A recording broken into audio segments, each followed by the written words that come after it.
hay un error, hay un defecto, hay una interrupción, el feto recibe un suministro de oxígeno insuficiente para mantener sus funciones celulares normales y por lo tanto el CO2 no se puede eliminar, se retiene. Esa retención de CO2 a medida que intenta funcionar sin oxígeno, se acumula el CO2 y no solo se acumula el CO2, estamos hablando de que si entramos en una respiración que no estamos utilizando el oxígeno, que tiene que ser anaerobia, entonces se van a acumular otras sustancias que nos van a provocar finalmente acidosis en la sangre del bebé. Si el feto nace en una etapa inicial de esta insuficiencia respiratoria, es posible que un simple estímulo táctil, un simple interrupción del cordón umbilical, pueda ser una simple estimulación al momento en el que nosotros lo estamos atendiendo, pueda ser suficiente para que el bebé abra sus pulmones y desarrolle una ventilación adecuada, una respiración espontánea y recuperación completa. Pero si esto no sucede, ese es el problema principal, es la falta de intercambio gaseoso y entonces el objetivo en reanimación neonatal va a ser la ventilación eficaz de los pulmones del bebé, no del producto, por favor no digan producto, es un bebé, es un neonato, es un recién nacido, pero no son papas ni es una bolsa de Sabritas, ¿ok? Entonces, la ventilación eficaz de los pulmones del bebé, esa es nuestra meta para este curso, ¿ok? ¿Qué ocurre durante la transición de la circulación fetal a la circulación neonatal? Antes del nacimiento, pues como ustedes saben, podemos recordar en la imagen que se presenta aquí a la derecha de ustedes, los pulmones fetales no participan en ese intercambio gaseoso. Por lo tanto, el CO2 producido por el metabolismo del feto es transportado a través de la placenta y eliminado por los pulmones de la mamá. Los pulmones de la mamá, bueno, más bien los pulmones fetales, se expanden, pero los sacos alveolares están llenos de líquido. Sí están expandidos dentro de la madre, pero están llenos de líquido, no de aire. Entonces, ¿cómo puede un pulmón que está lleno de líquido hacer su función de una respiración?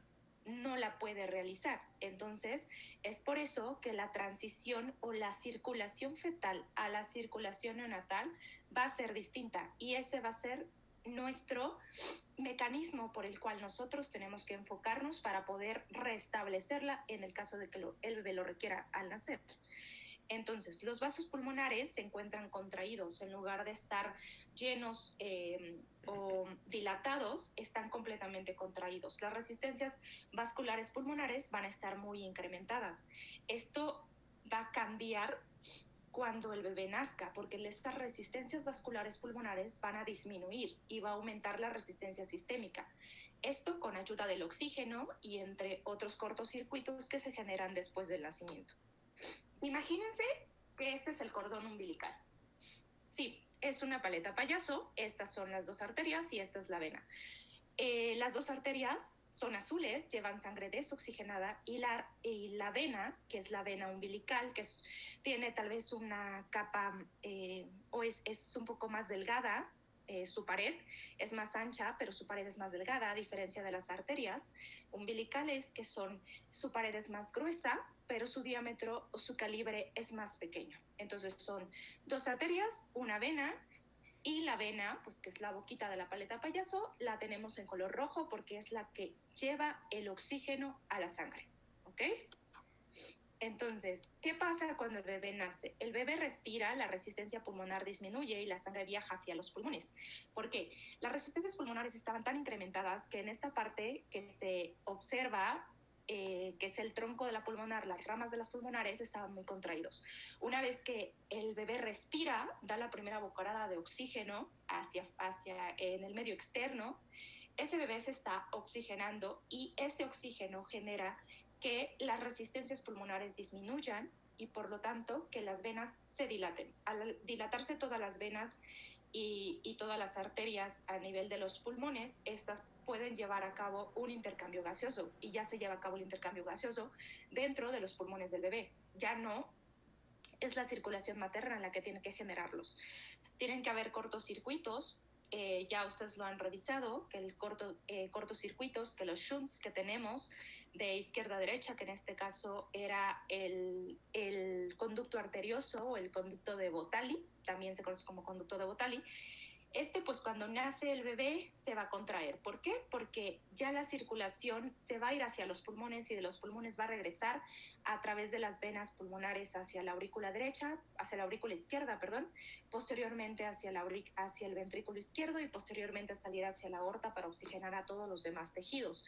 Esto pasa cuando el bebé nace. ¿Por qué? Porque ya se interrumpió esa circulación materno-fetal. La sangre vuelve al lado izquierdo del corazón, desde los pulmones, que tienen la saturación de oxígeno más elevada, y por lo tanto el oxígeno incrementa. Esas resistencias disminuyen y es así como el bebé puede alcanzar un proceso de intercambio gaseoso adecuado. Hay 3 cambios fisiológicos importantes que ocurren durante la transición. Una es el bebé respira. El bebé sale, se hace la interrupción de la circulación materno-fetal, se aplican las pinzas en el cordón umbilical separando al bebé de la placenta. El recién nacido utiliza sus pulmones en lugar de la placenta para poder hacer un intercambio gaseoso adecuado. Y acá también es muy importante. Acuérdense que esos pulmoncitos, esos alveolos, esos sacos alveolares estaban llenos de agua, no de aire. Esa agua tiene que salir del bebé. Muchas veces sale a través de la boca o a través de los vasos linfáticos, o muchas veces el bebé se la traga. Pero ese líquido tiene que salir de los pulmones, tiene que salir de la vía aérea para poder hacer el intercambio por aire. El aire reemplaza líquido en los alvéolos, el oxígeno pasa a través de los alvéolos y los vasos sanguíneos del pulmón, y el CO2 pasa a través de los alvéolos y es exhalado por el bebé. El aire en los alvéolos hace que los vasos sanguíneos de los pulmones se dilaten. El oxígeno va a hacer que haya vasodilatación pulmonar. Aumenta el flujo sanguíneo pulmonar, por tanto, ¿por qué? Porque esos vasos ya están dilatados y el conducto arterioso se va a ir contrayendo gradualmente. Acá es muy importante reconocer que el conducto arterioso no se contrae en las primeras horas de vida. El conducto arterioso o el conducto de Bottalli se va a contraer, ese cortocircuito fisiológicamente a las 72 horas de vida. Anatómicamente puede estar abierto hasta los 3 meses, incluso hay algunos artículos que nos refieren que hasta los 6 meses de vida puede estar abierto ese conducto anatómicamente, pero fisiológicamente hubo un cambio de las resistencias. Disminuyen las resistencias pulmonares, incrementan las resistencias sistémicas y por lo tanto esa sangre no se va toda hacia el conducto arterioso, sino que se va hacia las ramas de las pulmonares y de las ramas pulmonares pasa a los pulmones, se oxigena en los pulmones, pasa a través de las venas pulmonares hacia la aurícula izquierda, posteriormente ventrículo izquierdo y posteriormente sale a la circulación sistémica. Eso es lo que ocurre. El aire se va a reemplazar por líquido en los alvéolos, pero esto ya se los había comentado durante las primeras respiraciones. El aire no se va a eliminar completamente en la primera respiración, se va a ir eliminando paulatinamente en las respiraciones siguientes. Es por eso que el bebé no respira igual que un niño más grande o que un bebé de 3 meses o que un bebé que ya tiene 1 mes de vida.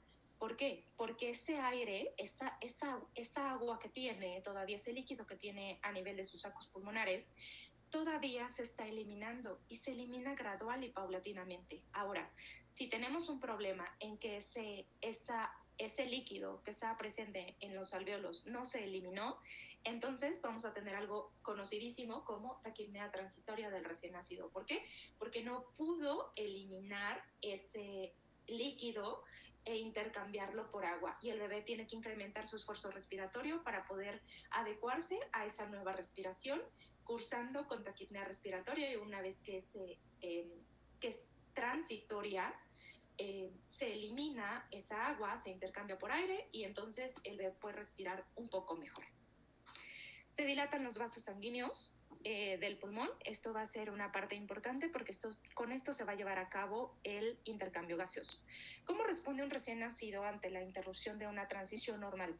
Esto que les comenté de todo el shunt que hay, del cambio de resistencia y de todo eso, pues es algo que el bebé lo hace de una forma normal, es su transición, es esa interrupción que se genera que hace que el bebé tenga un esfuerzo respiratorio adecuado. Pero ¿qué pasa si eso no se lleva a cabo?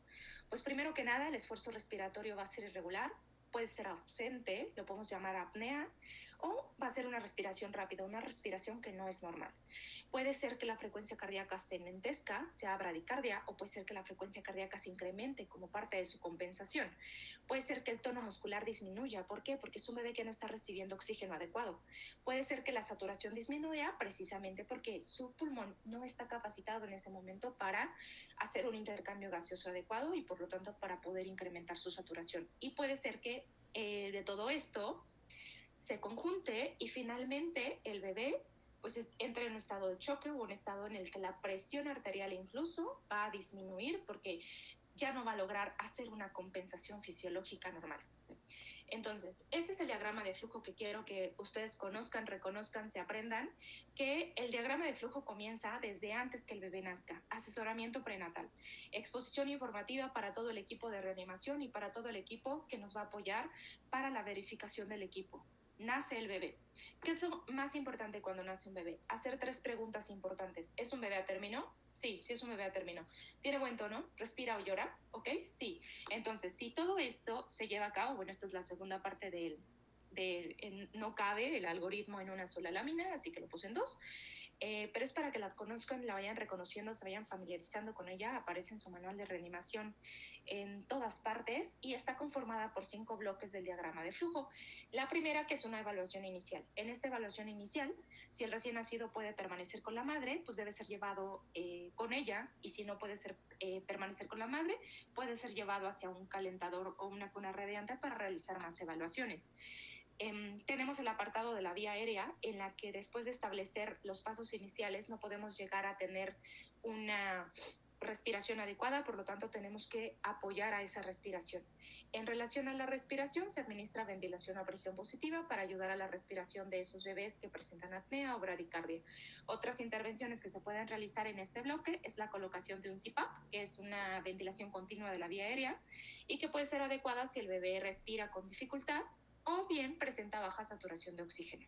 En relación al bloque de la circulación, la bradicardia puede que persista, puede ser grave, pese a la ventilación, y por lo tanto nosotros tenemos que intervenir dando compresiones torácicas, no masaje cardíaco. Nosotros decimos compresión torácica ante una falla de bomba o falla del corazón, que por algún motivo, por tanto la hipoxia, no pudo conservar esa contractilidad, y nosotros tenemos que apoyarlos con esas compresiones. Y finalmente, los fármacos, si la bradicardia es grave, persiste a pesar de la ventilación y a pesar de unas compresiones, y que todo esto coordinadamente es efectivo, tenemos que utilizar fármacos, catecolaminas, como adrenalina, que se administra continuamente junto con la ventilación y junto con las compresiones torácicas. Hasta el momento, si alguien quiere hacer alguna intervención. ¿No? Ok. Bueno, no veo lo que escriben, entonces pueden activar su audio para poder saber. Bueno, enfocarse en el trabajo en equipo. Acá va a ser muy importante qué es lo que nosotros hacemos como equipo. ¿Por qué? Porque nosotros tenemos que coordinarnos para poder rescatar a ese bebé que están haciendo mal. Entonces tenemos que, primero, ser como, premeditar todo, ser como una especie de brujos, y de estar al tanto de todo lo que está sucediendo y todo lo que el obstetra a lo mejor nos quiere ocultar. Nosotros tenemos que saberlo. Tenemos que ver cuáles son los factores de riesgo perinatales, ver cuáles son las condiciones en las que esa madre está llegando, cuáles son sus antecedentes, a lo mejor si padece alguna enfermedad. Siempre tenemos que reconocer quién va a ser el líder del equipo. Esto va a ser muy importante porque el líder del equipo va a ser el que va a determinar el trabajo de los demás y va a ser el que pues va a tener la mayor responsabilidad en este caso. Delegar tareas, eso va a ser el trabajo también del líder del equipo. Documentar los eventos va a ser el trabajo de alguien a quien se le haya asignado. Ver que todos los suministros y el equipo estén funcionales y que los tengamos, y saber dónde los tenemos. Eso es importante. Y saber que si con algo no contamos, poder sustituirlo por algo más. Por ejemplo, no tenemos un tubo endotraqueal, entonces, ¿por qué no conseguimos una mascarilla laringea? ¿O por qué no conseguimos un tubo endotraqueal en otro piso, o alguien que nos pueda prestar o regalar un tubo endotraqueal? Entonces, siempre tenemos que tener conciencia de que todo nuestro equipo tiene que estar completo, porque no sabemos qué puede pasar durante la atención de un trabajo de parto, o de una cesárea, o de cualquier urgencia obstétrica. Y pues siempre tener presente que tenemos que pedir ayuda adicional. Si nosotros no podemos con el trabajo, tenemos que tener un poco de humildad y poder decir, ¿saben qué? Yo no puedo con esto, pero conozco a alguien que sí puede hacerlo mejor. ¿Ok? ¿Por qué? Porque es la vida de un bebé, no es cualquier cosa. Entonces, conocer el entorno, como les decía, siempre realizar una verificación del equipo, conocer en dónde se encuentran las cosas y saber cómo pedir ayuda y quién está disponible para apoyarnos. Utilizar la información disponible, conocer los antecedentes, es decir, ser quisquillosos en reconocer cuáles son los antecedentes que nos pueden interesar a nosotros, incluyendo las complicaciones maternas, medicamentos y otros factores de riesgo que se pudieran presentar. Anticipar y planificar. Siempre es importante eso. ¿Por qué? Porque tenemos que asignar roles y responsabilidades a todos. Identificar claramente quién es el líder del equipo, porque esa persona tiene que realizar su trabajo de forma eficaz. Expresar las metas claramente, delegar tareas en caso necesario, pensar en voz alta, mantener la conciencia situacional y ceder el liderazgo a otro miembro del equipo cuando éste ya rebasó sus capacidades y ya no puede seguir haciéndolo. Comunicación efectiva, creo que esa es una de las metas internacionales, eso siempre lo vamos a tener. Llamar a los miembros del equipo de preferencia por su nombre, compartir información activamente, usar un lenguaje claro, conciso y sobre todo ser muy respetuosos para que no herir susceptibilidades de que a lo mejor en un momento de urgencia nosotros estamos alzando tal vez un poco la voz. Tal vez es moderar un poco esa parte para que la comunicación pues sea respetuosa, sea efectiva con el resto del equipo. Delegar el trabajo o la carga, no permitir que una sola persona se encargue de todo. La persona que ventila no puede ser la misma persona que comprime, la misma persona que administra los medicamentos.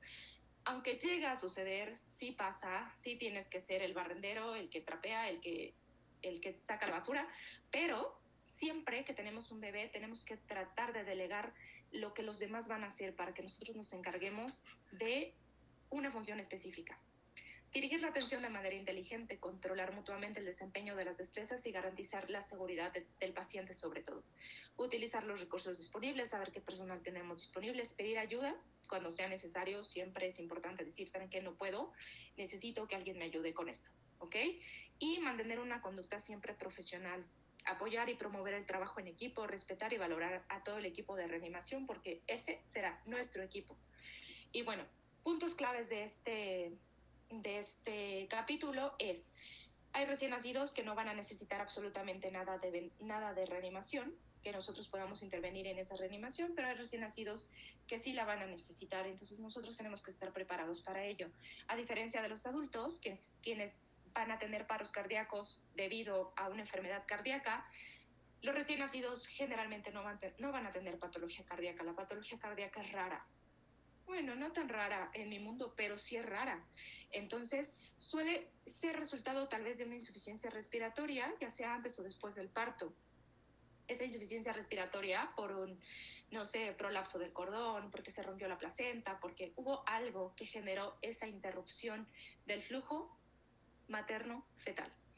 Y bueno, pues la medida más importante y eficaz de la reanimación es ventilar los pulmones. Si nosotros sabemos ventilar adecuadamente, ese bebé va a salir adelante y va a salir adelante muy rápido.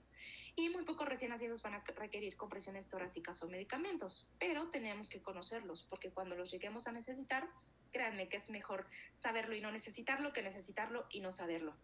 Y bueno, la falta prolongada de perfusión y oxigenación puede provocar daño cerebral, es lo que nosotros tenemos que proteger como oro. Y la reanimación pues debe realizarse rápida, eficazmente, sin embargo, asegurarnos de que cada paso lo realicemos adecuadamente. No es importante tanto el tiempo, aunque sí el tiempo es apremiante, pero sí tenemos que saber que tenemos que realizar cada paso como se debe hacer. El trabajo en equipo y la capacidad de liderazgo y de comunicación va a ser fundamental para este trabajo. Ok, hemos terminado la lección número 1. Vamos a continuar con la lección número 2. Por favor, ¿alguna duda hasta el momento? Si voy muy rápido, también me pueden decir que vaya más lento.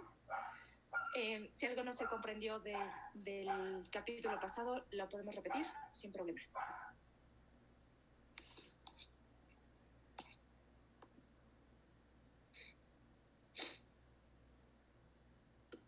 Pues ninguna, Dulce. Vamos bien. Ok, bueno, entonces continuamos. Creo que me salí de la presentación. Listo. ¿Sí se ve la presentación, Juan? Sí se ve, Doc. Sí se ve. Ok, vale. Entonces, tenemos que la preparación para la reanimación. ¿Qué es lo que vamos a aprender en este capítulo? Factores de riesgo. Cómo reunir un equipo de reanimación. ¿Qué preguntas claves hacer al personal, a los obstetras antes del parto? Cómo realizar una exposición informativa para el resto del equipo. Cómo reunir y verificar los equipos de reanimación. Factores de riesgo que aumentan la probabilidad de reanimación. Tenemos factores de riesgo que son previos al parto y tenemos factores de riesgo que ya son durante el parto. Factores de riesgo previos al parto. La edad gestacional. Esa va a ser así como que lo más importante. ¿Es un bebé a término o es un bebé prematuro? Preeclampsia o eclampsia, que tenga la mamá alguna enfermedad hipertensiva asociada con el embarazo o que tenga hipertensión pregestacional o hipertensión crónica. Embarazo múltiple, eso también va a ser importante. Un embarazo múltiple no es igual a un embarazo único. Que tengamos antecedente de anemia fetal, que tengamos antecedente de polidramnios, tanto para la madre como para el niño va a ser de riesgo, y además ese polidramnios puede darnos a nosotros pues algún antecedente que tal vez una malformación el bebé trae y por eso hay polidramnios. Que tenga oligohidramnios, por lo mismo, porque también puede dar lugar a que el bebé tenga alguna malformación, a nivel renal sobre todo. Hidropesia fetal, macrosomía fetal, un bebé grande es lo mismo de peligroso que un bebé pequeño. Restricción del crecimiento intrauterino, por ejemplo, malformación o anomalías fetales significativas, evidentemente sí van a ser de riesgo, y que la madre no haya tenido absolutamente ninguna, ni siquiera una consulta prenatal, ese va a ser un factor de riesgo. Aquella persona que no llevó control prenatal, no sabemos ni qué está pasando. Entonces, ese es un factor de riesgo y nosotros tenemos que estar alertas ante ello. Hay factores de riesgo durante el parto. Por ejemplo, que sea una cesárea de emergencia, no es lo mismo que sea una cesárea programada, una cesárea electiva, o una cesárea por desproporción cefalopélvica, que es muy común, a que sea una cesárea de emergencia, o un parto asistido por forceps o ventosas. Casi no se utilizan ya las ventosas, pero los forceps sí son muy utilizados, sobre todo en el norte del país. Una presentación que no sea la cefálica, la frecuencia cardíaca fetal, es decir, que tenga un registro cardiotocográfico alterado, ya sea un grado, una categoría 2 o una categoría 3. Anestesia general de la madre, eso va a ser muy importante porque eso puede llegar a generar en el bebé una depresión respiratoria o depresión neurológica, que finalmente va a llevar a una depresión respiratoria. Terapia materna con magnesio. ¿Por qué? Porque también puede generar depresión neurológica y respiratoria a su vez. Desprendimiento de placenta, hemorragia durante el parto, coriomionitis, a pesar de que no es un evento que pueda verse, porque es un diagnóstico tanto clínico de cierta parte como histopatológico, de corroborarse de forma histopatológica, la coriomionitis puede ser un evento centinela muy importante, así que no podemos despreciarla. Administración de narcóticos a la madre, distocia de hombros, o sea, que sea un bebé muy grande y que no pueda salir por parto, líquido amniótico teñido con meconio, también tenemos que estar muy alertas de eso. No es lo mismo síndrome de aspiración de meconio que enfermedad meconial. Son términos distintos. La enfermedad meconial es un bebé que cuando nace bien, no pasa nada, tiene meconio, pero es normal. Y síndrome de aspiración de meconio es cuando ese bebé, pues, evidentemente, por un sufrimiento fetal intraparto, o perdón, por un sufrimiento inútero, sufrimiento fetal, puede llegar a tener exposición de meconio. Y ese meconio, a su vez, traducir una acidosis respiratoria, una insuficiencia respiratoria que finalmente pues, va a terminar con una aspiración del meconio. Y el cordón umbilical prolapsado, la ruptura uterina, todo lo que tenga que ver, por ejemplo, con un accidente materno, todo eso durante el parto pues va a ser importante para nosotros. Una basa previa. ¿Qué preguntas deberíamos realizar antes de todos los partos? Partos o cesáreas, no solo partos, sino ¿cuál es la edad gestacional esperada del bebé? Entonces tenemos que ir quisquillosamente a preguntar, ¿será un bebé a término, un bebé pretérmino? ¿Cuántas semanas le están calculando? Ya sea por fecha de última menstruación o bien por ultrasonido. El líquido amniótico es claro, es decir, si ya hicieron amniorexis, si el líquido amniótico es claro, no va a haber ningún problema. Si el líquido amniótico está meconial, entonces nosotros tenemos que pensar que ese bebé nos puede generar un problema. ¿Cuántos bebés esperan? ¿1, 2, 4, 8? Bueno, espero que no 8. Y pues si hay algún factor de riesgo adicional, por ejemplo, si la mamá toma algún medicamento, si se droga, si es alcohólica, si la mamá tiene hipotiroidismo, hipertiroidismo, si la mamá es un RH negativo, por ejemplo, o si es otro grupo sanguíneo, nosotros tenemos que estar conscientes de que si la madre tiene alguna enfermedad, pues va a ser de riesgo para nuestro bebé, ¿ok? Nuestra meta es el bebé. ¿Qué personal debe estar presente durante el parto? Regularmente es con una persona capacitada, experto en los primeros pasos de atención y en la ventilación con presión positiva, cuya única responsabilidad sea el recién nacido, va a ser suficiente. Una persona cuya única responsabilidad sea el recién nacido. Es decir, no va a ser la persona que esté pasando los medicamentos o que esté ayudando al ginecólogo, va a ser la única persona que esté encargada de que si el bebé requiere ventilación, se la puede otorgar. Y bueno, si hay factores de riesgo, al menos necesitamos 2 personas capacitadas que deben tratar únicamente al bebé. La cantidad de personas pues va a variar dependiendo de los riesgos anticipados y del entorno hospitalario. A lo mejor y solo nos vamos a poder quedar con una persona y ni modos. Y bueno, puntos clave de este apartado del manual es que siempre tenemos que conocer los factores de riesgo, hacernos 4 preguntas importantes. Desde que nos están presentando a una paciente, tenemos que saber qué edad gestacional tiene, si el líquido amniótico es claro, si es que ya se le hizo amniorexis, cuántos bebés esperan, 1, 2, y si hay algún factor de riesgo adicional. Muchos, aunque no todos los bebés van a requerir reanimación, se puede identificar por la presencia de factores de riesgo perinatales. Se pueden identificar. Cada parto tiene que ser atendido por al menos un personal capacitado y si en dado caso es un bebé que tiene algún tipo de factor de riesgo, vamos a necesitar a 2 personas. Acá es muy importante poder identificar que no siempre el hecho de que no haya factores de riesgo nos exenta de que un bebé nazca completamente bien. Es por eso que siempre tenemos que estar preparados para todo, ¿ok? Siempre tener un equipo de reanimación capacitado, todos los suministros necesarios. Cuando un recién nacido es de alto riesgo, se tiene que tener y prever que todo lo que se va a necesitar ha sido verificado y que se puede tener de inmediato. Es decir, que si necesitamos oxígeno lo vamos a tener inmediatamente, que si necesitamos una sonda no la vamos a ir a conseguir al tercer piso, la vamos a tener inmediatamente ahí. Y utilizar una lista de verificación organizada del equipo que se transforme en una rutina después de cada parto, es decir, una checklist. Eso va a ser muy importante también. No siempre lo hacemos, pero sí es importante que generemos esa cultura de tener una lista de cotejo. ¿Okay? Las listas de cotejo son métodos de aprendizaje también para nosotros. Bueno, lista de verificación. Tenemos que tener todo el material para calentar, toallas, gorritos, bolsas plásticas, colchones térmicos, despejar la vía aérea, tener una pera de goma mínimo, tener una sonda de aspiración, un aspirador de meconio. Casi no se consiguen esos aspiradores de meconio, pero sí deberíamos de tenerlos. Un estetoscopio para poder verificar la frecuencia cardíaca o verificar que nosotros hemos intubado adecuadamente, algo para ventilar, un flujómetro, un mezclador de oxígeno, un dispositivo de ventilación, ya sea una pieza en T o que tengamos una bolsa autoinflable o una bolsa inflada por flujo, que es lo que comúnmente vamos a tener. Y zonas de alimentación. Mascarillas de todos los tipos. Posteriormente vamos a ver qué tipos hay.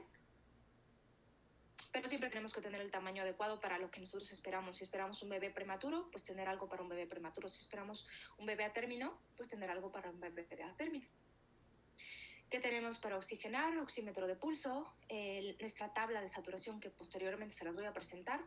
Y bueno, ¿qué tenemos para intubar? Laringoscopio, estiletes o guías, lo que se conoce como guías si fuera necesario, los tubos endotraqueales, siempre tener del 2.5 al 3.5, es decir, 2.5, 3, 3.5. Tener un capnógrafo o algo con lo que podamos medir el CO2. Tener tijeras, pues eso ya lo tendríamos preparado, tener cinta adhesiva, una máscara faríngea en caso de que no podamos lograr una intubación al primer intento. Y medicamentos, ¿qué es lo que necesitamos? Adrenalina, solución, tener equipo para colocar un catéter umbilical y electrodos para poder monitorizar. ¿Ok? Y bueno, hasta ahorita de este apartado, ¿alguna duda? ¿No? Ok. ¿Alguna duda, muchachos? No, todo bien. Ok, entonces continuamos con pasos iniciales. Ok, gracias. Sí, los necesito. Pasos iniciales de la atención del recién nacido. Aquí ya empezamos a abordar, aunque desde el principio estamos abordando el algoritmo de reanimación, aquí lo vamos a abordar un poco más detallado. Vamos a ver. Entonces, los pasos iniciales de reanimación se encuentran en este cuadro que se encuentra a su derecha, en el que estamos respondiendo sí a todo. Sí, sí. Sí, sí es de término, sí. Si tiene buen tono, sí. Si está llorando y está respirando, sí. Entonces, puede permanecer junto a la madre porque eso es apego inmediato. Y nosotros tenemos que hacer, practicar un poco el parto humanizado y saber que se puede quedar junto a la madre y que nosotros le podemos dar las medidas o los pasos iniciales en el pecho materno. Entonces, que se caliente, pues se calienta con la temperatura de la madre. O bien, si tenemos que llevarlo a una cuna de calor radiante, pues lo llevamos a una cuna de calor radiante. Pero idealmente tratar de mantenerlo con la madre.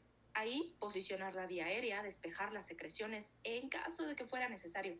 No siempre tenemos que aspirar las secreciones, no siempre. Solamente si el bebé tiene muchas secreciones, si tiene meconio, si le vamos a dar ventilación, o bien si esas secreciones están obstruyendo la vía aérea, esas son indicaciones para la aspiración de secreciones, no es una actividad de rutina que tengamos que realizar. Por eso ahí dice si fuera necesario secar y pues posteriormente evaluación constante. ¿Por qué? Porque es un bebé que no necesita nada más. Solamente con eso respiró, lloró. Al momento de estarlo secando, la madre incluso lo puede estar estimulando y en todo caso, pues no tenemos ningún problema con los pasos iniciales de atención al recién nacido. Ahora, si alguna de estas preguntas la respondemos que no, entonces tenemos que llevarlo a nuestra zona de seguridad, llevarlo a nuestra cuna de calor radiante, posicionar la vía aérea, despejar las secreciones si fuera necesario, secar y estimular. ¿Por qué? Porque el niño a lo mejor no lloró. Entonces tenemos que estimularlo para ver si generamos el llanto en ese momento. ¿Ok? Entonces, tenemos acá a un bebé que nace a término, sí. La primera imagen es un bebé que se ve que tiene buen tono. ¿Por qué? Porque tiene la flexión, tiene una adecuada gesticulación, se ve que está llorando de forma enérgica. Y el lado contrario, pues tenemos a un bebé pretérmino que per se ya tiene un tono disminuido y que se ve que no está llorando, que su llanto a lo mejor pareciera entrecortado. Tenemos que imaginarnos ese dramático momento en el que el bebé a lo mejor no está respirando adecuadamente y que nosotros tenemos que proporcionarle lo que más podamos de pasos iniciales. Primero pasos iniciales, posteriormente ventilación, posteriormente los demás pasos, pero siempre primero pasos iniciales, por eso son iniciales. Entonces, proporcionar calor, colocar en posición la cabeza y el cuello, eliminar secreciones si fuera necesario, secar y estimular. Los pasos iniciales son todos estos y si los tenemos que repetir, los repetimos. Proporcionar calor, colocar la cabeza y el cuello en una posición adecuada, tener la vía aérea despejada. En dado caso de que tuviéramos secreciones, le despejamos la vía aérea, la boca y la nariz.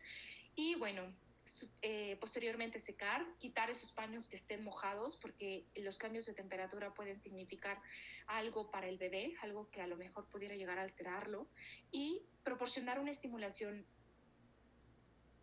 no como tal enérgica, pero sí una estimulación que se sienta, que pueda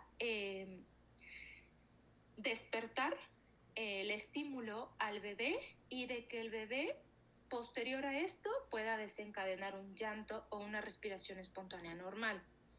Se pueden iniciar los pasos durante el intervalo entre el parto y el pinzamiento del cordón umbilical. Incluso podemos tener al bebé junto a la madre y completarse en un lapso de 30 segundos después del parto. Acá nos habla de un pinzamiento que puede ir entre 30 a 60 segundos, que es lo que se conoce como pinzamiento tardío. El pinzamiento puede ser por muchísimo más tiempo, incluso hasta por 10 minutos.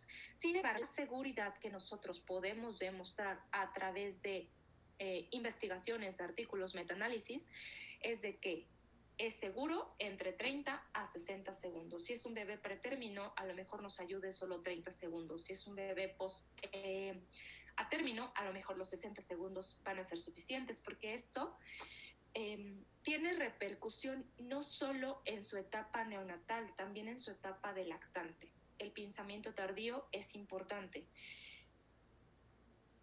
Entonces, del nacimiento, pues acá tenemos a un bebé que está junto a la madre, que junto a la madre le están realizando todos los demás procedimientos, lo están secando, la madre lo está estimulando, se está pegando a ella, está proporcionándole calor, la vía aérea parece despejada, no parece tener secreciones. ¿Ok? Entonces, si tenemos recién nacidos que no son vigorosos o que son prematuros, vamos a responder a cualquiera de estas preguntas no. Va a ser muy evidente. Si la respuesta a cualquiera de estas preguntas es no, tiene que ser llevado a una cuna de calor radiante porque posiblemente va a requerir una intervención adicional. ¿Ok? Y esta es la posición que nosotros tenemos que favorecer en el bebé. ¿Se acuerdan que lo llevamos a la cuna de calor radiante y lo primero que hacemos es posicionar la cabeza? La posición de olfateo es la posición correcta, que es como si nosotros saliéramos a respirar el rocío de la mañana, alzamos, es una ligera extensión del cuello. No es una extensión total y tampoco es mantener en flexión el cuello porque eso desalinea la vía aérea y la puede obstruir. ¿Por qué? Porque hay bebés que son muy cabezones, que parece que llegaron en una nave espacial y entonces tienen el occipucio muy prominente y ese bebé entonces va a tener la cabeza muy grande, el cuerpo más pequeño. Va a ser raro, va a ser hermoso, pero va a ser raro. Entonces, a lo mejor podemos apoyarnos poniéndole un rollito en su espalda, que es la siguiente imagen. Ese rollito o rociera en su espalda nos ayuda a mantener una posición correcta con una alineación adecuada de la vía respiratoria.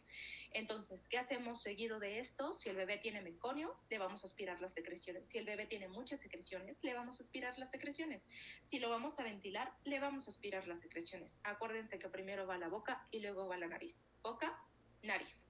Y esto va a ser muy importante porque primero la boca y luego la nariz, porque primero va la B y luego va la N, pero también porque cuando el bebé respira, si no puede respirar por la nariz, va a meter aire por la boca y al hacer esto se va a llevar todas las secreciones que tenía de la boca hacia la vía respiratoria y la va a obstruir. Por eso primero, antes de que el bebé empiece a respirar, primero le vamos a aspirar la boca y después le vamos a aspirar la nariz. Siempre. Primero va la B, luego va la N. ¿Ok? Entonces, acá tenemos pues otros recién nacidos que va a ser importante el otro paso inicial de reanimación, que es el mantener la temperatura. El mantener la temperatura y secar al bebé. Lo secamos todo, primero la cabeza, luego el cuerpo y le retiramos el paño húmedo para poder mantener la temperatura, porque la temperatura o el enfriamiento corporal puede hacer que el bebé tenga un colapso respiratorio y posteriormente un colapso cardiovascular.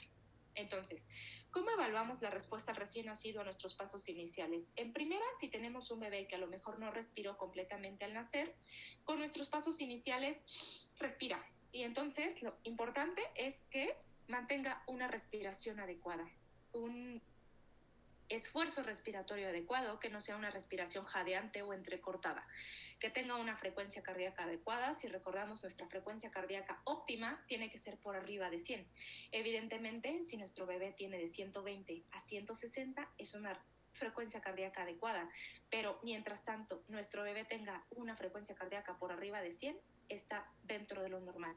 Siempre tenemos que fijarnos que podemos calcular la frecuencia cardíaca. Una de las maneras será a través del cordón umbilical, pero esta manera ya ha quedado desacreditada porque puede no ser completamente objetiva. Entonces utilizamos un monitor. Si se dan cuenta, el bebé está siendo monitorizado. Siempre es importante colocar un monitor. ¿Por qué? Porque nos va a dar un registro cardíaco más preciso. A lo mejor y no escuchamos adecuadamente la frecuencia cardíaca, pero sí la estamos viendo en el monitor. Y sobre todo que estamos viendo que es un bebé que tiene buen tono, que está llorando, que tiene buena coloración, que tiene una respiración adecuada, que su frecuencia cardíaca, la que le estamos tomando a lo mejor con el estetoscopio, está por arriba de 100. En 6 segundos, si contamos 12 latidos por minuto, entonces van a ser, bueno, si contamos 12 latidos por 10 van a ser 120. Es así como nosotros en solo 6 segundos, no vamos a estar ahí media hora, solo 6 segundos necesitamos para poder establecer si tiene una frecuencia cardíaca normal. Entonces, 6 segundos y esos latidos que identificamos en 6 segundos lo multiplicamos por 10. Si tenemos 14 son 140, si tenemos 16 son 160, si tenemos 6 son 60 y entonces ya, ahí comenzamos a llorar. Bueno, si tenemos 9 latidos, tenemos 9 latidos por 10, 90 latidos por minuto. ¿Ok? Eso es más o menos para que vayamos ejercitando la mente y vayamos ejercitando la espontaneidad con la que nosotros podemos identificar la frecuencia cardíaca. Y bueno, después de los pasos iniciales, ¿qué podemos hacer si el bebé no respira o su frecuencia cardíaca es baja? Después de llorar, o más bien antes de ponernos a llorar, tenemos que comenzar con la ventilación a presión positiva. Y entonces ya vamos en el rubro de ventilación o respiración. Tenemos que comenzar la ventilación con presión positiva si el bebé no respira. Si el bebé parece respirar pero tiene una frecuencia cardíaca menor de 100, también tenemos que ventilarlo. Una frecuencia cardíaca menor de 100 quiere decir que el intercambio gaseoso no está siendo adecuado y por lo tanto la bomba no está funcionando adecuadamente. Y pedir ayuda adicional si somos el único profesional de la salud que estamos ahí en el calentador radiante, pidiéndole a Dios que todo salga bien. Tenemos que llamar a alguien más para que nos pueda apoyar con esto, ¿ok? Para entonces, pues ya tenemos que estar monitorizando al paciente. Es muy importante la monitorización. ¿Por qué? Porque, como les decía anteriormente, monitorizando podemos tener una versión más objetiva de lo que es la frecuencia cardíaca y de lo que es la oximetría de pulso. Acá va a ser muy importante, pues,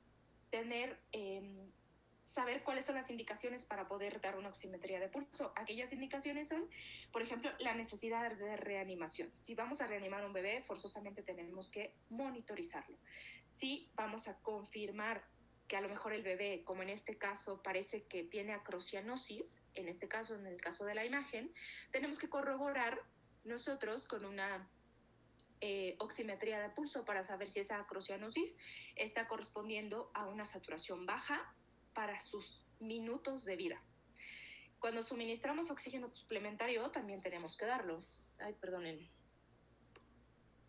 Cuando proporcionamos oxígeno suplementario, también tenemos que monitorizar. Y cuando requiere ventilación con presión positiva, también tenemos que monitorizar. Este bebé, por ejemplo, se ve que tiene acrocianosis, solamente tiene cianosis en las manos y cianosis en los pies, pero el resto del cuerpecito se ve bastante bien. Siempre tenemos que colocar el detector en la manita y tiene que ser siempre la mano derecha o la muñeca derecha, porque esta es la saturación preductal. Es la saturación que nos está llegando, que es completamente oxigenada o lo más oxigenada posible, porque si la medimos postductal, ya sea en la mano izquierda o en los pies, es postductal, es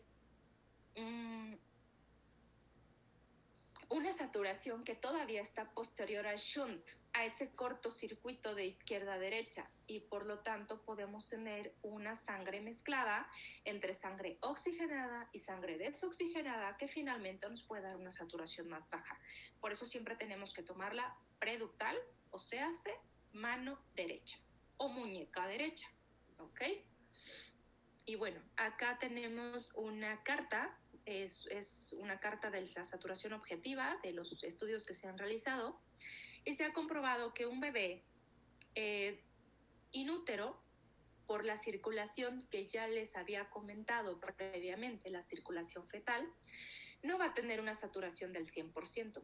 Si acaso alcanza un 60 o un 65% prenatal en el útero todavía. La saturación preductal de oxígeno cambia después del nacimiento. La saturación va a ir incrementando de 60 a 65, a 65 70, de 70 a 75, 75 80, 80 a 85 y finalmente a los 10 minutos vamos a tener un bebé saturando entre 85 y 95. Y esa va a ser la saturación normal. ¿Por qué? Porque tiene que ir en incremento. Eso es lo normal, lo fisiológico y lo que tenemos que esperar. Ahora, si tenemos una saturación más baja que esto, a lo mejor va a ser necesario proporcionarle oxígeno con un bebé monitorizado, teniendo una saturación objetiva y no el colorímetro de se ve azulito, como que se ve rosita. No, tenemos que tener objetividad en todo lo que estemos realizando. Eso es algo que marca este manual, a diferencia del previo, que todavía podíamos echar un ojo y ver si estaba azulito, moradito, verde o amarillo. En este caso no, en este caso este manual ya nos marca que tiene que ser medible, objetivo. Bueno, si tenemos líquido amniótico, tenemos teñido de meconio, tenemos dos escenarios distintos. Un escenario en el que el bebé está chillando, llorando, que está luchando contra el pediatra que lo está invadiendo, y tenemos un bebé que está vigoroso. Entonces, si el bebé está vigoroso, podemos tenerlo junto a la madre, solamente recibiendo los pasos iniciales, y va a ser muy importante que le aspiremos la boca y que le aspiremos la nariz. Acuérdense que no podemos meterle la perilla hasta el fondo. Siempre tenemos que procurar ser sutiles para poder aspirar secreciones. Carrillos, podemos voltearlo un poco para que todas las secreciones se acumulen de un lado y poder aspirarle esas secreciones, y posteriormente la nariz. Primero la boca y después la nariz, acuérdense, porque si el bebé lleva una bocarada de aire, se va a llevar todas las secreciones definitivamente hacia la vía aérea. Entonces, tenemos el segundo escenario en el que tenemos un bebé que parece moco, que no está vigoroso, que no está llorando, que no parece estar bien. Entonces, ¿qué es lo que tenemos que hacer con este bebé? Pasos iniciales: aspirar las secreciones en el momento en el que nos corresponda aspirar las secreciones, y posteriormente, si ese bebé no respira solamente con pasos iniciales, tenemos que seguir con ventilación a presión positiva. Ya no vamos a hacer lo que nos marcaba el manual anterior, que nos marcaba que teníamos que hacer primero una laringoscopía directa y aspirarle las secreciones que tuviera en la tráquea. Ahora ya no tenemos que hacer esa maniobra invasiva. ¿Por qué? Porque no todos somos muy diestros para poder intubar o para poder hacer una laringoscopía. Sobre todo porque lo que estamos cuidando es lo que está aquí arriba. Entonces, tenemos que el tiempo que tenemos para ventilarlo va a ser primordial. Entonces, tenemos que proporcionarle ventilación con presión positiva. Me podría ahondar muchísimo en muchas explicaciones del por qué hacer esto, pero posteriormente, si alguno tiene alguna duda, les puedo pasar mi correo, podemos resolver esas dudas. Pero acá lo importante es que el bebé, si ya tiene meconio, y si el bebé aspiró meconio, ya lo aspiró dentro de la mamá. Ya fue una aspiración in útero. ¿Por qué? Porque ya tuvo un sufrimiento fetal. ¿Por qué nació en esas circunstancias? Seguramente porque ya tuvo una interrupción o una insuficiencia respiratoria importante. Entonces, si nosotros nos dedicamos a aspirarle esas secreciones ya se le fueron al pulmón. Entonces, lo único que tenemos que hacer es hacer pasos iniciales, y si el bebé no responde, darle ventilación con presión positiva. Eso va a ser lo más importante. Evidentemente, antes de dar la ventilación a presión positiva, tenemos que aspirarle boca-nariz, ¿ok? Y bueno, puntos clave, acá mencionan nuevamente el retrasarse el pinzamiento de unos 30-60 segundos para los recién nacidos que nacen vigorosos, que no requieren ningún tipo de reanimación. Incluso se ha puesto en evidencia, y algunos hospitales practican el que, aunque tengan a un bebé que nació mal o que es prematuro, también se le puede dar pinzamiento tardío, porque va a ser muy importante para ese bebé. Le va a evitar la anemia, va a tener un mejor coeficiente intelectual incluso. Y bueno, pues no hay evidencia suficiente de hacer una recomendación sobre el pinzamiento del cordón umbilical para los bebés no vigorosos. Sin embargo, como les decía, algunos centros lo realizan. ¿Por qué? Porque ya tienen esa experiencia y porque han realizado ciertos estudios que les permiten hacer ese tipo de técnicas. Y bueno, todos los recién nacidos que requieren una evaluación inicial rápida es preguntar si el bebé es a término, si tiene buen tono, si respira, si llora. Si alguna de las respuestas es no, definitivamente ese bebé va a necesitar una intervención de nosotros y tenemos que llevarlo a una cuna de calor radiante. A un recién nacido a término que está vigoroso, se le puede realizar pasos iniciales sobre el pecho de la madre o sobre sus brazos. ¿Ok? No es necesario llevarlo a una cuna de calor radiante, tenemos que darle también y favorecer el apego inmediato. ¿Ok? Bueno, esto ya es repetido de lo previo. Ahora vemos la ventilación con presión positiva. Acá tenemos algunos términos para poder corroborar. Regálenme solo 10 segundos, voy por un vaso de agua y regreso inmediatamente. ¿De acuerdo? ¿Sí puedo? ¿Juan? Sí, vaya. Sí, regálenme solo 10 segundos para ir por un vaso de agua. Acá te esperamos. Ok, sí, les voy a dejar el hamburgueso. ¿Les presento hamburgueso? ¿Hamburgueso?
Listo, ya volví. Ok, vamos a continuar. Yo creo que nada más nos queda con media hora. Vamos a tratar de hacer esto un poquito más rápido, pero sí quiero que se queden con puntos muy importantes que se los voy a recalcar y se los voy a recalcar. ¿Ok? ¿Puedo continuar, Juan?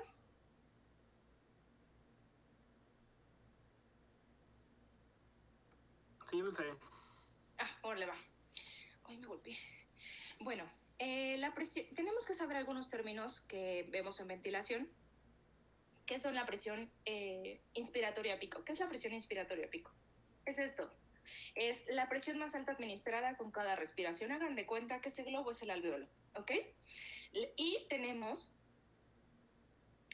una presión positiva al final de la expiración, que es la presión de gas que queda en los pulmones entre respiraciones cuando el bebé está recibiendo respiración asistida.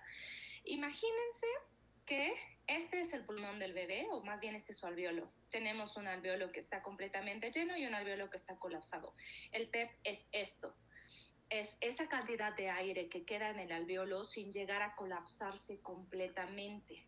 Es por eso que el PEP es muy importante cuando nosotros ventilamos a un bebé. Hay un aditamento, no todos los ambús o bolsas autoinflables lo tienen, pero ese aditamento que es el PEP va a ser muy importante para nosotros porque nos va a permitir reclutar alveolos, es decir, que esos alveolos que están insuflados y que en la inspiración y que en la expiración se colapsan por completo por la tensión superficial y por la falta de surfactante o por lo que sea, nosotros poder generar que ese alveolo quede ligeramente lleno y a eso le vamos a llamar PEP. Tenemos otro término también importante que es la presión positiva continua en las vías aéreas, que es el llamado CPAP. La presión de gas que queda en los pulmones entre cada respiración cuando el bebé respira de forma espontánea y va a ser de utilidad para nosotros cuando un bebé no tenga una respiración como tal adecuada o esté respirando muy rapidito y eso le va a ayudar para regular su respiración. ¿Por qué? Porque un CPAP, un mecanismo de CPAP también proporciona PEP. Entonces va a ser importante ese reclutamiento de los alveolos. La frecuencia pues es la cantidad de respiraciones asistidas que se administran por minuto, el tiempo expiratorio es lo que dura la fase inspiratoria y un manómetro que también va a ser parte de un aditamento que va a ser parte de nuestro instrumento de ventilación o de cualquier tipo de equipo para la ventilación que estemos utilizando, es un instrumento que se utiliza para medir la presión de gas. ¿Ok? La presión va a ser muy importante porque podemos generar complicaciones si nosotros proporcionamos demasiada presión a un bebecito. ¿Ok? Entonces, indicaciones para la ventilación a presión positiva. Les recuerdo, el bebé no respira, no llora, no respira, tienes que ventilarlo. No respondió a pasos iniciales de reanimación y tienes que ventilarlo, ¿ok? Tiene una respiración que después de los pasos de reanimación sí respira, pero respira rarito o respira feíto o respira entrecortado o respira como pececito. Entonces tenemos que proporcionarle ventilación con presión positiva. No, pues todo tiene bien, pero su frecuencia cardíaca sigue siendo menor a 100. Seguramente si su frecuencia cardíaca es menor a 100, seguramente tampoco está respirando adecuadamente. Entonces es una indicación para generarle ventilación a presión positiva. Nosotros la vamos a aplicar. Y bueno, que la saturación de oxígeno está por debajo del objetivo, del rango objetivo, a pesar de que le estamos dando oxígeno libre o CPAP, también es una indicación para darle ventilación a presión positiva. A lo mejor es un bebé que no está alcanzando la saturación adecuada porque no está alcanzando el intercambio gaseoso adecuado. ¿Ok? ¿Cómo nos preparamos para comenzar una ventilación a presión positiva? Como es lo más importante del manual de reanimación y de la reanimación neonatal, vamos a ver que acá tenemos que eliminar todas las secreciones de las vías aéreas. Antes de ventilar tenemos que succionar boca-nariz, succionar boca-nariz. ¿Ok? ¿Por qué? Porque si tenemos, aunque sea un mínimo de secreciones, nos va a estorbar para la ventilación. Y nos tenemos que colocar junto a la cabeza del bebé. Hay una indicación para colocarnos de un lado, a un costado del bebé, que es cuando estamos dando compresiones y a su vez estamos dando ventilación. Pero eso ya es un poco más, que tiene que ser un poco más didáctico, más práctico, menos teórico. ¿ok? Colocarnos junto a la cabeza del bebé, colocarnos en posición que tenemos la cabeza del bebé acá, porque es la manera en la que nosotros vamos a poder manipular mucho mejor la vía aérea. Entonces, la cabeza del bebé, si es esta, la tenemos que colocar nosotros, poder ver, tener libre visualización tanto de la boca como de la nariz, para que nosotros podamos tener y saber que estamos dando una ventilación adecuada. Colocar la cabeza y el cuello del bebé en la posición correcta. ¿Cómo nos preparamos? Esto es, recuerden que la posición correcta es la posición del olfateo o del olfateo del rocío de la mañana. Imagínense el rocío de la mañana, imagínense ustedes respirando el rocío de la mañana, y esa va a ser la posición correcta para nuestro bebé. O bien respiramos tacos al pastor y entonces esa es la posición correcta para un bebé. Ok, entonces, ¿cómo se coloca la máscara sobre la carita del bebé? Siempre tenemos que tener una mascarilla que podamos ver la boca y podamos observar la nariz. Tener visualización de esas dos estructuras nos va a hacer que demos una ventilación adecuada. Si además de la boca, la nariz, también le vemos los ojos, le vemos el pelo, pues entonces eso no va a funcionar porque es una mascarilla muy grande. Si en lugar de eso solamente le vemos la boca o solamente le vemos la nariz, tampoco va a funcionar porque a lo mejor está muy pequeña. Tenemos dos tipos de mascarillas que son anatómicas, que tienen la forma de como de un triangulito que va así hacia la nariz y hacia la boca, y otras que tienen una forma circular que también pues abarcan prácticamente la boca y la nariz del bebé. Tenemos esas dos modalidades, y cualquiera de esas dos modalidades, si las sabemos usar bien, nos van a funcionar. Siempre son preferibles las anatómicas, porque pues precisamente por eso, porque nos proporcionan visualización de la nariz y visualización de la boca, pero también las circulares nos pueden servir, siempre y cuando las sepamos utilizar adecuadamente. Y bueno, ¿cómo colocamos la mascarilla sobre el bebé? Primero la técnica de una mano, que colocamos primero hacia el mentón y después hacia la nariz. Primero mentón, luego la nariz, para poder cubrir boca y nariz. Eso es la técnica con una mano. Y la técnica con las dos manos es que una sola persona tiene la mascarilla colocada sobre la carita del bebé y la otra persona es la que está generando la ventilación. En este caso, en la imagen se ve que es una pieza en T. No es un ambú, no es una bolsa autoinflable, es una pieza en T, y es otra persona la que está manipulando la pieza en T, mientras una primera persona está llevando a cabo el sello adecuado a la carita del bebé. Aquí también hay que aprender a ser muy sutiles y a la vez tratar de generar que no se escape nada de aire. Eso va a ser muy importante. Ser muy sutiles, porque si nosotros presionamos demasiado podemos ocasionar daño a los tejidos y a la carita, a los tejidos blandos, podemos ocasionar isquemia, necrosis, y entonces el bebé va a tener una equimosis posterior por la reanimación, que eso es muy común en ocasiones cuando no medimos nuestra fuerza que estamos implementando. Es lo necesario nada más para poder establecer un sello adecuado. Y bueno, ¿qué concentración de oxígeno debemos utilizar para comenzar la ventilación a presión positiva? Si es un bebé mayor de 35 semanas, con 21% va a ser suficiente. Si es un bebé menos de 35 semanas, a lo mejor vamos a necesitar un 30% de FiO2. Y el flujómetro siempre colocado a 10 litros por minuto. Un ayudante debe pues colocar el sensor de oxímetro en la manita, acuérdense, saturación preductal, mano derecha o muñeca derecha. Evidentemente, si no tenemos la mano derecha ni la muñeca derecha, entonces a lo mejor tengamos que usar otro brazo, ¿verdad? Pero preferentemente siempre mano derecha, muñeca derecha, ¿ok? Para tener valores objetivos y rangos pues adecuados. Y bueno, ¿con qué frecuencia vamos a otorgar la ventilación? Esto sí va a ser importante porque tenemos que saber que la frecuencia de las respiraciones por minuto que nosotros tenemos que generar van a ser de 40 a 60 por minuto. Y siempre tenemos que repetir en voz alta, y lo tenemos que cantar varias veces para poder aprenderlos y aprender que cuando nosotros vamos a ventilar a un bebé, vamos a decirle ventilo 2-3, ventilo 2-3, ventilo 2-3, ventilo 2-3, ventilo 2-3, ventilo 2-3. En ocasiones algunos utilizan el 2-3 ventilo, 2-3 ventilo, pero ventilo 2-3 a mí se me hace mucho más cómodo y mucho más fácil de poder aprender. Y siempre tenemos que aprendernos esa mnemotecnia para que nosotros podamos ventilar adecuadamente y podamos llevar a cabo en un minuto, saber que estamos llevando de 40 a 60 respiraciones por minuto, no más ni menos.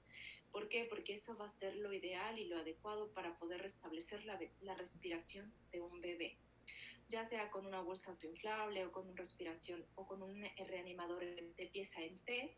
Siempre es ventilo 2-3, ventilo 2-3. Cuando decimos ventilo es cuando ocasionamos la inspiración o presionamos la bolsa, la inspiración, proporcionamos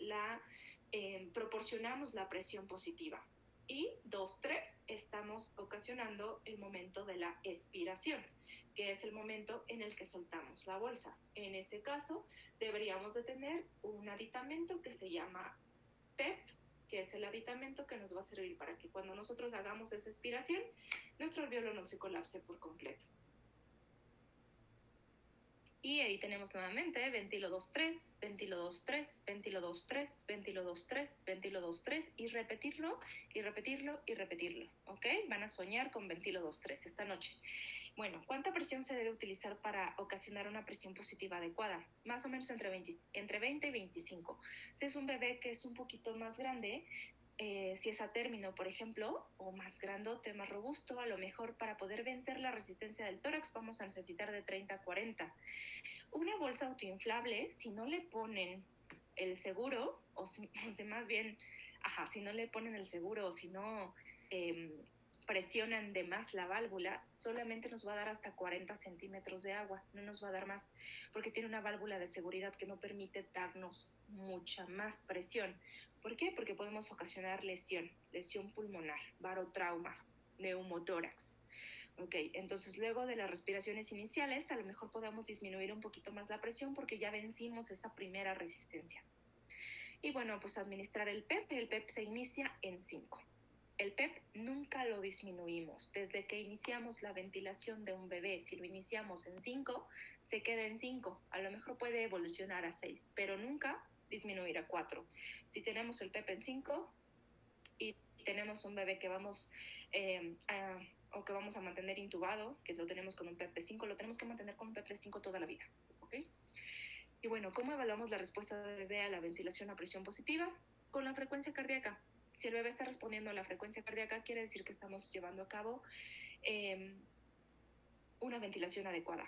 Entonces, la frecuencia cardíaca está aumentando, decimos, sí, la frecuencia cardíaca está aumentando, entonces continuamos con nuestra ventilación hasta lograr que el bebé respire de forma espontánea. Una vez que el bebé respira de forma espontánea, ya terminó casi nuestro trabajo. Si el bebé no está respirando, no está aumentando la frecuencia, bueno, está aumentando no está aumentando la frecuencia cardíaca, pero el pecho sí se está moviendo, tenemos que continuar con nuestra ventilación.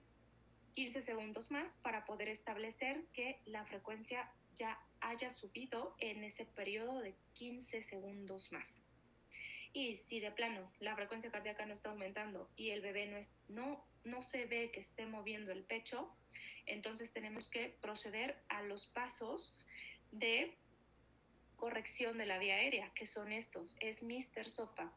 ¿Por qué razones nuestra ventilación no puede ser eficaz? Hay distintas razones, pero las más importantes es porque hay pérdida a través de la mascarilla. Es pérdida de aire, esa presión que estamos generando no se está yendo hacia la vía aérea del bebé, se está yendo hacia afuera. Hay una obstrucción de las vías aéreas o hay presión de la ventilación, a lo mejor es insuficiente. Para eso utilizamos el Mr. Sopa. Mr. Sopa es la mnemotecnia que nos va a ayudar a rectificar nuestros pasos de ventilación. Y acá los vamos a recalcar. ¿Por qué? Porque si nosotros no mejoramos nuestra ventilación, así le pasemos soluciones, así le pasemos medicamentos, así le comprimamos el tórax, hagamos compresiones torácicas, no vamos a lograr sacarlo, porque acuérdense que el bebé lo que tiene mal es la ventilación, no el corazón. Entonces, tenemos que ajustar la mascarilla, que es la primera letra M, posteriormente reubicar, a lo mejor el bebé ya dobló el cuello y tenemos que reubicarlo, a lo mejor se acumularon secreciones y tenemos que aspirarle secreciones, abrirle la boca, incrementar la presión, o bien cambiar una vía aérea alterna. Entonces, M, máscara, R, reposición, S, succión, O de open, abrir la boca, P de incrementar la presión. Y A, de una vía aérea alternativa. ¿Ok? Esas son lo que siempre tenemos que estar realizando.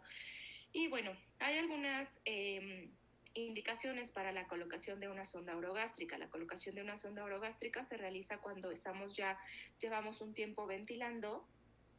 El aire no solo está entrando a los pulmones, también está entrando al estómago.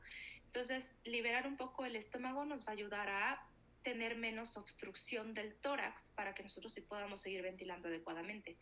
Que no nos impida el aire del estómago o la distensión abdominal, que no nos impida la ventilación. Y es por eso que le colocamos la sondita orogástrica. Siempre orogástrica, nunca a través de la nariz.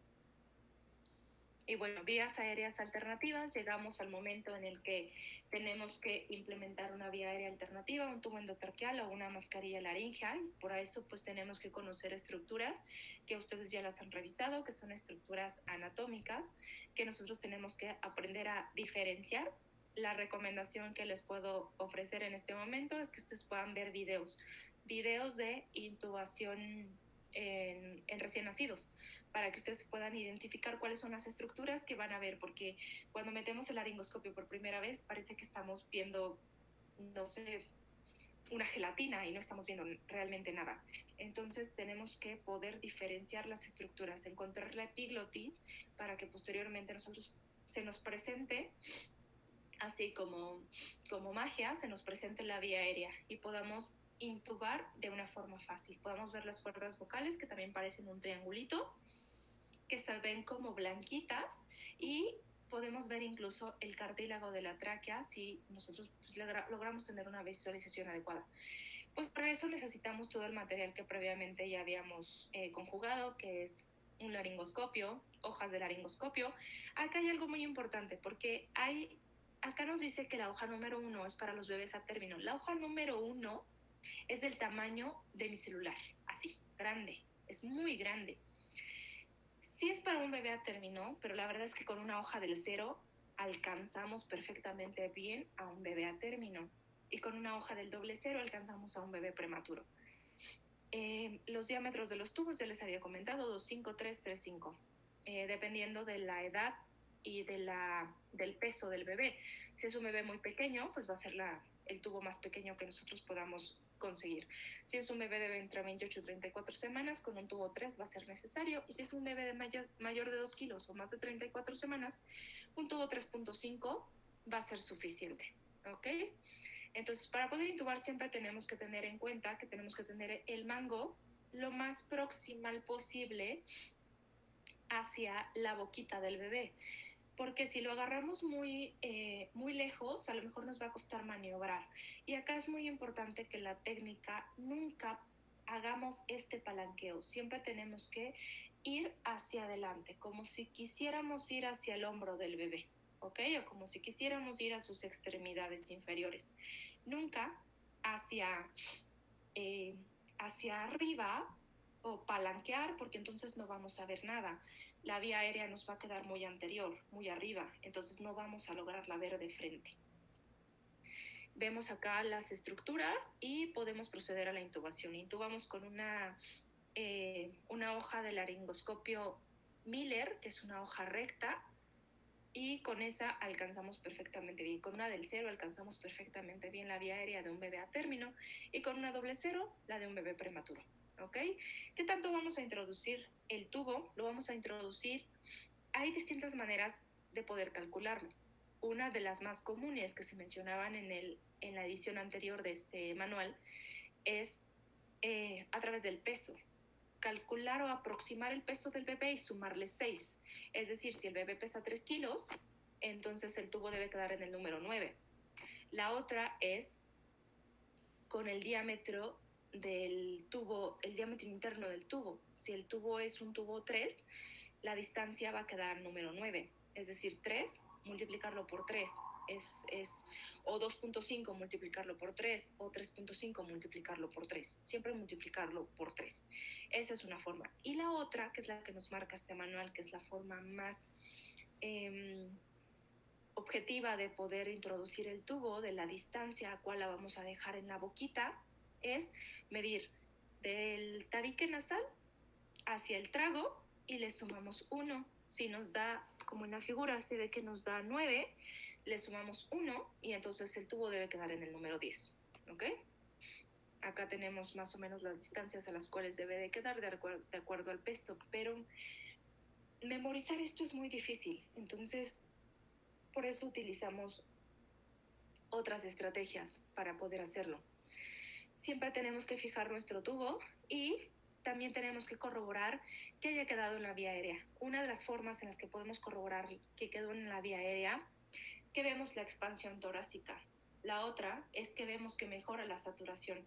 La otra es que vemos que mejora la frecuencia cardíaca. La otra es que tenemos un capnógrafo colorimétrico y que podemos determinar que si se pone amarillo, yellow yes, si estamos en la vía aérea. Y si se pone morado, es purple, que significa problemas, y entonces tenemos que proceder a que intube a otra persona o intentarlo nuevamente porque no estamos en la vía aérea. Entonces, yellow, yes. Se pone amarillo, estamos en vía aérea. Y la otra, pues, es corroborarlo a través de radiografías. La primera imagen que tenemos a la izquierda, pues es la forma en la que el tubo endotraqueal está en una adecuada posición, que son más o menos dos cuerpos vertebrales. No podemos medirlo en centímetros, porque en centímetros varía mucho una radiografía. Dos cuerpos vertebrales por arriba del ángulo carinal, por arriba de la carina o de la bifurcación de los bronquios principales. Es ahí donde debe quedar colocado nuestro tubo. ¿Ok? En la otra imagen, al contrario, pues se ve una posición incorrecta porque está dirigido hacia el bronquio derecho. Entonces está generando una telectasia izquierda.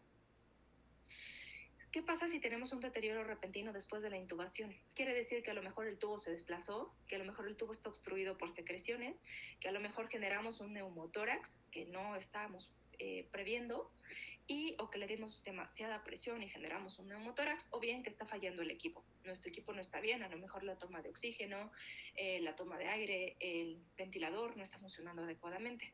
¿Okay? Una alternativa que tenemos cuando tenemos una vía aérea difícil es la mascarilla laringea. La mascarilla laringea es una alternativa para aquel momento en el que no podemos lograr la intubación. Solo conocemos la del número 1, que es la que nos sirve para nuestros pacientes a término. Para bebés más pequeños no nos va a servir, va a ser muy grande. El aire se va a fugar o bien vamos a provocar lesión de los tejidos blandos. ¿Ok? Y bueno, pues finalmente, si nada de esto funcionó y a pesar de todas nuestras maniobras de ventilación, el bebé continúa con un colapso cardiovascular, vamos a proceder a darle compresiones torácicas para que nosotros generemos de forma externa la función de bomba. Podamos generar la contractilidad de ese corazón y ese corazón posteriormente pues, pueda llevar oxígeno a todas las partes del cuerpo, a todos los tejidos. La posición correcta es si trazamos una línea entre las tetillas del bebé y la apófisis sifoides, vamos a encontrar que ese es el punto en el que nosotros vamos a comprimir, que es el punto que se puede ver en la imagen. Va a ser muy importante que nunca separemos los dedos, evidentemente que tengamos las uñas cortas para no ocasionar lesiones a los tejidos blandos, porque la piel del bebé es muy delicada. Entonces, y poder generar con nuestros deditos, los otros deditos, con los pulgares vamos a comprimir y con los otros dedos vamos a generar una especie de tabla por detrás o de resistencia para que nosotros podamos tener una base en la cual vamos a comprimir. Digamos que la profundidad ideal es 1/3 del tórax, no más, porque si no podemos ocasionar lesión de los tejidos óseos, fracturas costales, no menos, porque entonces no vamos a estar generando una contractilidad adecuada. Entonces, siempre tenemos que utilizar la coordinación. Es por eso que las compresiones se coordinan con la ventilación con presión positiva. En este orden, son 3 compresiones y una ventilación. Y siempre vamos a repetir 1 y 2 y 3 y ventilo y. Y lo tenemos que cantar muchas veces. 1 y, 2 y, 3 y, ventilo y. 1 y, 2 y, 3 y, ventilo y. Tenemos que generar 90 compresiones y 30 ventilaciones. Es decir, 120 ventos en un minuto. Todo esto lo llevamos a cabo en un minuto y tenemos que aprendernos esa mnemotecnia 1I, 2I, 3I, ventilo I. 1I, 2I, 3I, ventilo I. Evidentemente ya no somos el único reanimador. Tenemos que tener un reanimador en la vía aérea y un reanimador comprimiendo. ¿Ok? Y bueno, ¿qué concentración de oxígeno debemos usar cuando ya estamos utilizando las compresiones torácicas? Debemos llevar el oxígeno al 100%. ¿Por qué? Porque necesitamos proveer a ese miocardio de oxígeno para que funcione, si no, no va a funcionar. Y bueno, ¿cuánto tiempo debemos de verificar después la frecuencia cardíaca después de que estamos comprimiendo y ventilando a la vez? Tenemos que esperar 1 minuto, 60 segundos para poder verificar que nuestras compresiones y nuestra ventilación fue efectiva. No la vamos a tomar inmediatamente que empezamos a comprimir. Tiene que ser hasta 1 minuto después. Pasados 60 segundos, vamos a volver a evaluar la frecuencia cardíaca. ¿Sale? Esto es de identificar, actuar y reevaluar. Cuando detenemos las compresiones torácicas va a ser muy sencillo. Cuando tengamos más de 60 latidos por minuto, en ese momento nos vamos a detener con las compresiones torácicas. ¿En qué momento? ¿Qué pasa si no mejora después de 60 segundos las compresiones? Tenemos que ver que estemos comprimiendo adecuadamente, porque muchas veces separamos los dedos o no estamos dando una presión adecuada, o a lo mejor no nos estamos coordinando adecuadamente con aquella persona que está ventilando. Entonces, ¿se mueve el pecho con cada respiración? Sí. ¿Son audibles los sonidos respiratorios? Sí. ¿Está intubado? Sí, sí está intubado. ¿Se está administrando el oxígeno al 100%? Sí, se está administrando el oxígeno al 100%.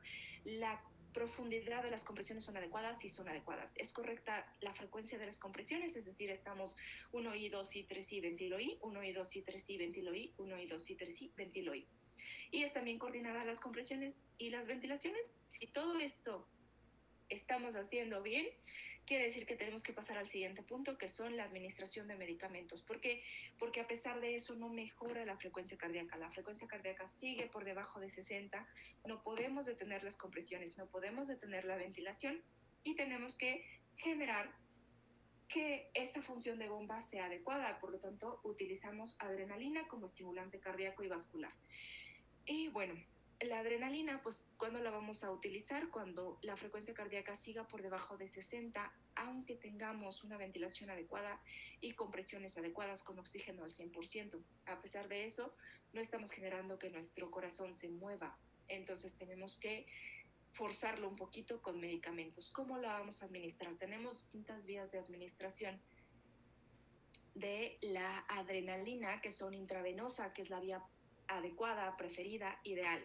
Intravenosa. Intravenosa no quiere decir que vamos a canalizar al bebé, quiere decir que le vamos a colocar una onfaloclisis y que de esa onfaloclisis vamos a través de ella le vamos a administrar el medicamento. O bien, también la podemos administrar endotraqueal. Ustedes pueden copiar ahí las dosis. Por ejemplo, si tenemos a un bebé que pesa 3 kilos, vamos a iniciar con una dosis intravenosa de 0.3 mililitros porque pesa 3 kilos, iniciamos a 0.1. Y si es un bebé que pesa 3 kilos, pero que le queremos iniciar la adrenalina endotraqueal, tenemos que utilizar 1.5 mililitros, porque estamos utilizando 0.5. ¿Ok? Siempre tenemos que utilizar la dosis más pequeña para que cada 3 a 5 minutos vayamos incrementando nuestra dosis. ¿Por qué repetimos cada 3 a 5 minutos la adrenalina? Porque la adrenalina tiene una vida media de 3 minutos.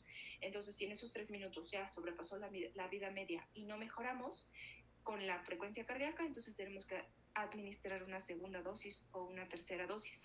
Aquí es muy importante porque va a entrar la épica y va a entrar el momento en el que nosotros tenemos que parar todo tipo de reanimación que estamos llevando a cabo porque a lo mejor ya no podemos rescatar a ese bebé. Ahora, si se indica la expansión de volumen, ¿en qué momento está indicada esa expansión de volumen? Solo podemos utilizar o solución salina o sangre, nada más. No podemos utilizar otro tipo de soluciones, ni albúmina, ni nada. ¿Por qué? Porque se sabe que puede incrementar la mortalidad y que en este caso no nos ayuda para nada en la reanimación. Solo podemos utilizar solución fisiológica o sangre. Si no conocemos el tipo de sangre de la madre, tenemos que utilizar sangre O negativo. Hay pues situaciones en las que, por ejemplo, hubo una ruptura uterina, un prolapso de cordón umbilical, algún tipo de sangrado que haya generado que el bebé tuviera un colapso cardiovascular y que, bueno, no podemos ya recuperarlo solamente con inotrópicos y tenemos que utilizar volumen. Entonces, para utilizar volumen vamos a utilizar 10 mililitros por kilo. Si el bebé pesa 30 kilos, 3 kilos, vamos a utilizar 30 mililitros que lo vamos a pasar en 5 a 10 minutos. ¿Cómo establecemos un acceso rápido intravascular? A través de la vena umbilical. Si se acuerdan, a través de la boquita de la paleta payaso vamos a introducir un catéter umbilical de 2 a 4 centímetros únicamente. Si es muy pequeño el bebé, solo 2 centímetros. Si es un bebé grande, 4 centímetros. Solamente tratando de evitar que ese catéter llegue a la circulación hepática, porque si llega a la circulación hepática y le ponemos adrenalina, podemos dañar los tejidos. O bien tener un acceso intraóseo. Un acceso intraóseo, el sitio ideal es en la parte medial de la tiria, que es una parte que está plana, donde podemos introducir nuestra aguja intraósea y a través de esa vía administrar medicamentos. La vía intraósea se utiliza como una vía endovenosa. Una vía intravenosa es lo mismo que si, es casi lo mismo, más bien lo mismo, podríamos decir en sentido estricto, que es lo mismo que una vía por la vena umbilical. Entonces también nos va a servir para la administración tanto de soluciones como de medicamentos. La vía endotraqueal solamente nos sirve para la administración de medicamentos, adrenalina en este caso. No nos sirve para poder administrar líquidos ni nada más, porque pues, es una vía endotraqueal. ¿Ok? Entonces, recordamos, ventilo 2-3, aunque sea tedioso, aunque sea chistoso, siempre tenemos que recordarlo. Y también recordar, eso es cuando estamos ventilando y cuando estamos llevando a cabo compresiones y ventilaciones coordinadas, 1I, 2I, 3I, ventilo I, 1I, 2I, 3I, ventilo I. Y bueno, me despido de ustedes, nada más les dejo este mensaje de